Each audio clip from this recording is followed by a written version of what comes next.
మత సామరస్యాలకు ప్రతీక. ప్రతి ఏడాది జరుపుకుంటున్నటువంటి ఈ పెద్దపీర్ల పండుగ ఎక్కడ కూడా భేదాభిప్రాయాలు లేకుండా హిందూ ముస్లిమ్స్ అందరూ కూడా ఓ పండుగ వాతావరణంలో జరుగుతున్నటువంటి ఈ కార్యక్రమం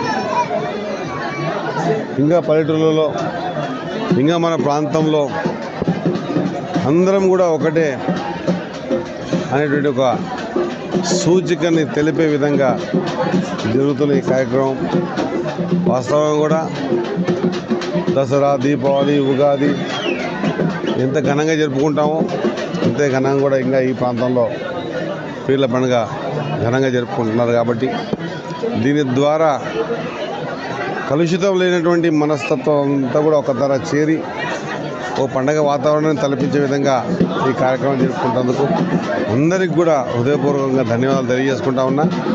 ఈ వాతావరణం ఇంకెక్కడా చూడం మనం.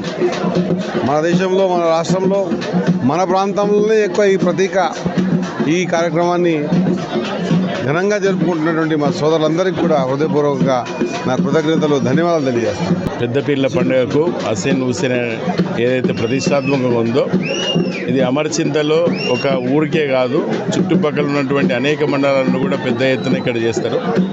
ఒక మస్జిద్లో పీర్ల పండుగ అంటే హిందూ, ముస్లిం అందరు, క్రిస్టియన్ అందరు కలిసి చేసేటువంటి పండుగ. మత సామరస్యానికి ఇది ఒక ప్రతీక ఉంది. తప్పకుండా ఈ యొక్క మక్తాల్ నియోజకవర్గంలో వీరి ఆశీర్వాదం పోయిన సంవత్సరం కూడా మొక్కడం జరిగింది. ఖచ్చితంగా శ్రీహరన్న ఎమ్మెల్యే కావాలని మొక్కినాం. ఆ మొక్కు తీర్చుకోవడానికి ఇక్కడికి రావడం జరిగింది.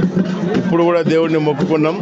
ఖచ్చితంగా మక్తాల్ నియోజకవర్గం నుండి వాకిడి శ్రీహరన్న మంత్రి పదవి వస్తుంది. మంత్రితో వచ్చే సంవత్సరం కూడా ఇక్కడికి దర్శనానికి వస్తామని చెప్పి వారిని కోరుకోవడం జరిగింది. అసలైన తొలి వెలుగు. ఫాలో వాట్సాప్ @తొలి వెలుగు official.